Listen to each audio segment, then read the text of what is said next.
Essa intervenção é uma violação da Constituição, é um ato de estado de exceção. Estamos numa guerra contra o crime.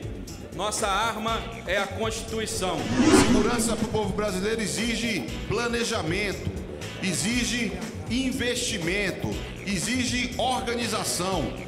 E não se viu nada disso nesse factoide criado pelo governo. Nós temos a responsabilidade de intervir, temos a responsabilidade de atuar para dominarmos e retomarmos o Estado. Essa aqui é o centro da discussão. Se nós daremos mecanismos ao governo de alavancar investimentos a partir das concessões rodoviárias ou se nós vamos se manter pedindo orçamento para poder fazer investimentos para beneficiar a vida das pessoas. Não é possível você conceder prazo, prorrogação de prazo para a morte das pessoas.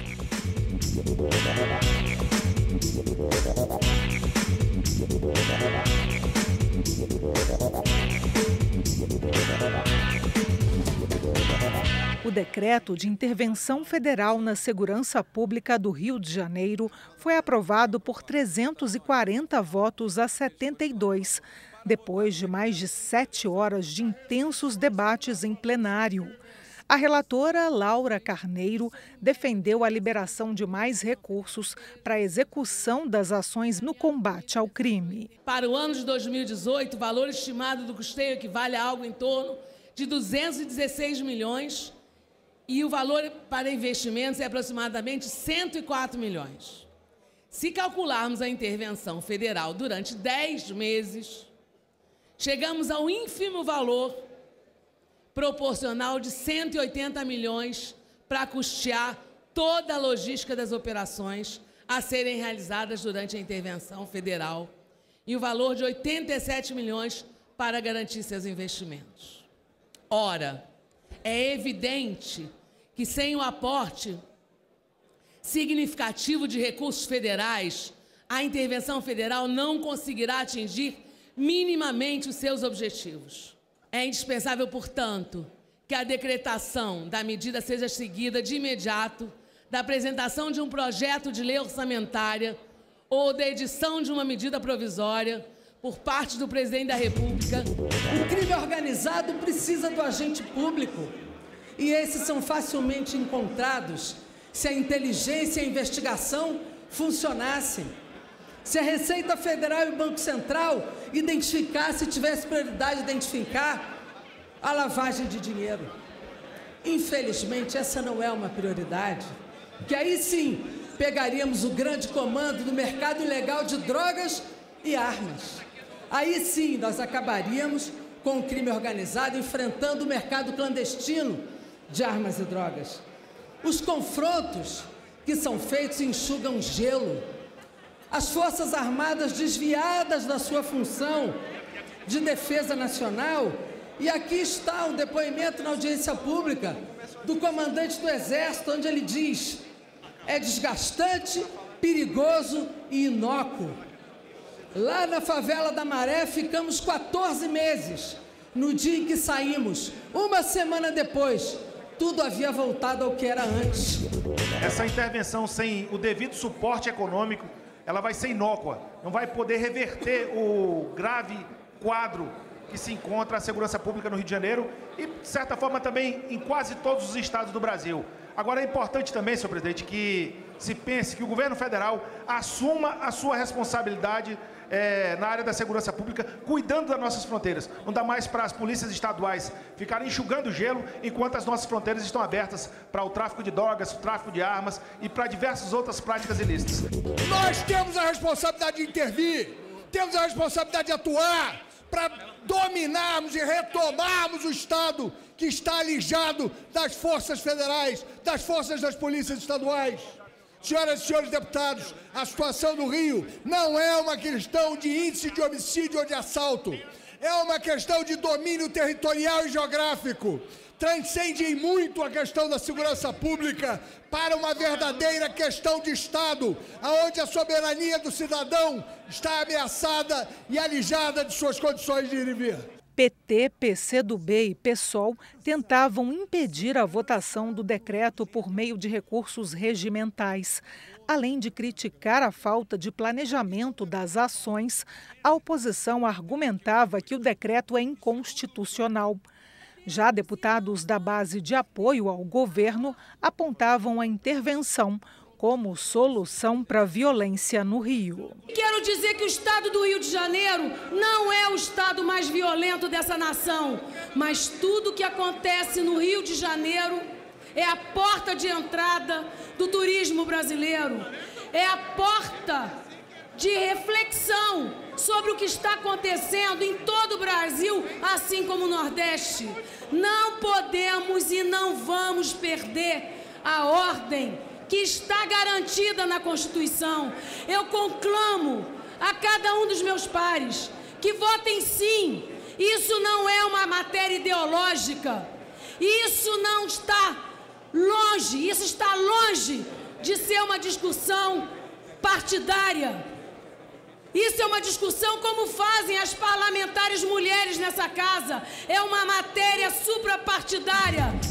Essa intervenção é uma violação da Constituição, é um ato de estado de exceção e, mais uma vez, esse tipo de medida excepcionalíssima, que na égide da Constituição de 88 jamais foi utilizada. Nós já estamos vendo na imprensa que vão requerer aqueles nefandos mandados de busca, apreensão e prisão coletivos, não individualizados, ou seja, mais uma vez, chute na porta de barraco, opressão sobre a população pobre, tratamento como bandido da população civil.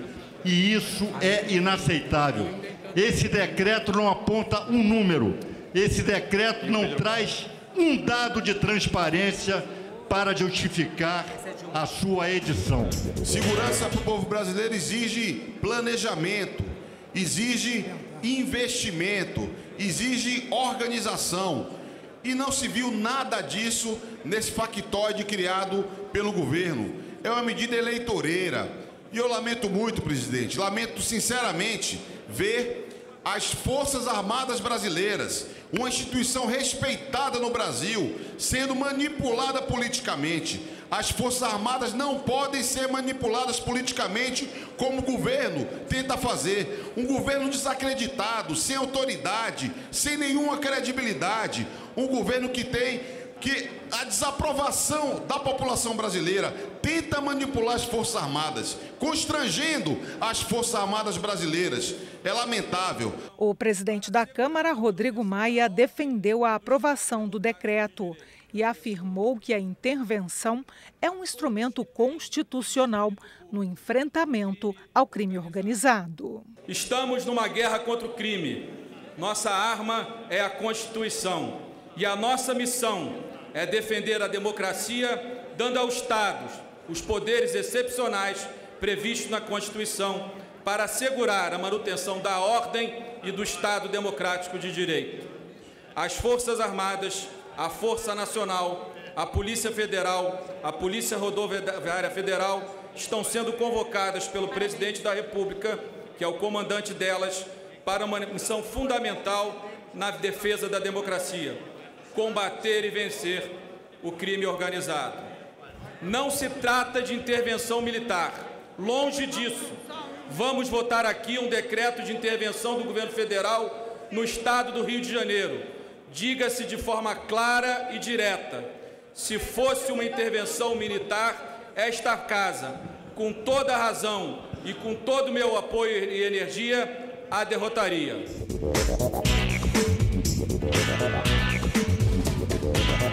Outra proposta polêmica que provocou protestos tanto da oposição quanto da base do governo foi a medida provisória que dá mais prazo para que empresas concessionárias realizem melhorias nas rodovias federais.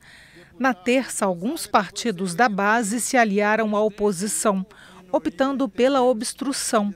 No dia seguinte, os partidos mantiveram a obstrução e a medida provisória não foi votada. No dia de ontem, nós vimos a insatisfação desta casa com relação a essa matéria. Esta casa se recusou a apreciar esta matéria porque o seu caráter contra a população brasileira é extremamente nítido. É extremamente nítido. Aqui está se falando da possibilidade de prorrogar uma contrapartida e um investimento por até 14 anos. Ou seja, a empresa ela é contratada para poder estar com uma concessão e efetivamente estar desenvolvendo ou operando em estradas, rodovias deste Brasil, mas ela é obrigada a fazer investimentos. Quando ela vai calcular o preço do pedágio, ela coloca na planilha de custo os investimentos que ela deve fazer. A empresa não faz os investimentos, não faz. Esta possibilidade ou prazo para que ela efetive os investimentos, eles são ampliados ou podem ser ampliados no caráter discricionário da NTT. Quem já foi gestor público sabe o que é lidar com contratos de concessão, sabe o que é a realidade, a dificuldade fiscal que se tem e como é a oportunidade de explorar a iniciativa privada para alavancar investimentos públicos.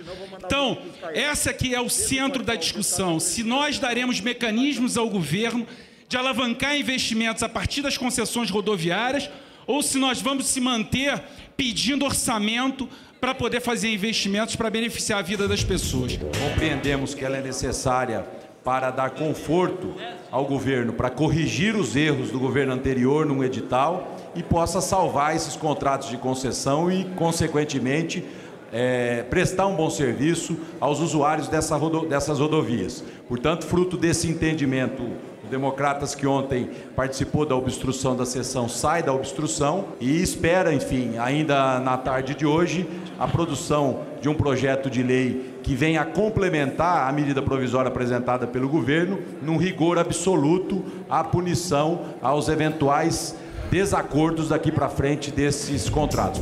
Eu não consigo aceitar os argumentos que estão sendo colocados pelo governo em você agora, após terem sido celebrados os contratos, investimentos foram combinados, investimentos esses em benefício da população. Agora vem o plenário, e é isso que está sendo proposto aqui, e vai autorizar as construtoras, as empresas que ganharam concessões de rodovias, a terem mais prazo para fazer os investimentos que eles não estão cumprindo. Se eles não fizeram os investimentos, que eles paguem as multas dos contratos. O que a gente está fazendo aqui é tentar alterar um contrato para beneficiar uma empresa que não cumpriu com o povo brasileiro. A função do plenário é proteger o interesse da sociedade e o interesse do povo. Está mais do que na hora nós acabarmos com essa sessão também e rejeitarmos essa matéria. Pelo amor de Deus, já foi nítido também, várias pessoas, vários deputados aqui usaram a tribuna para falar desse absurdo que está acontecendo nessa medida provisória 800, que eu acompanhei desde o início. Não é possível você conceder prorrogação de prazo para a morte das pessoas, ou seja, quando você deixa em fazer os investimentos, você está contribuindo com mais acidentes, mais mortes, mais lesões no trânsito. Isso é um absurdo, um achaque à sociedade e, obviamente, algo que só beneficia aquelas empresas que se fizeram na Lava Jato. Então, o erro foi da turma do lado de cá, O que está se fazendo é um conserto, é um reequilíbrio, É isso que nós estamos fazendo. Agora,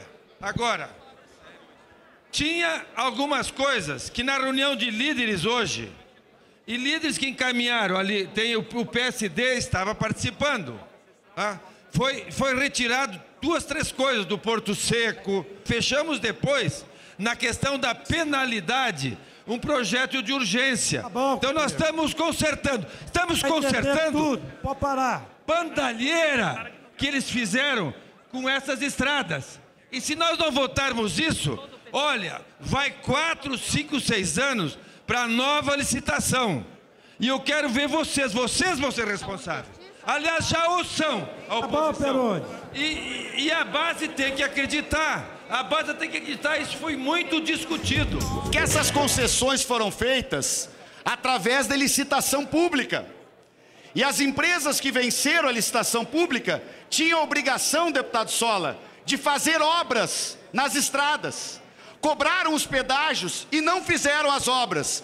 E aí, como tem agora um governo corrupto, que quer fazer negociata com essas empresas, este governo corrupto quer anistiar a obrigação das empresas fazerem as obras, quer que o usuário continue pagando o pedágio sem as obras e querem prorrogar por 14 anos sem licitação.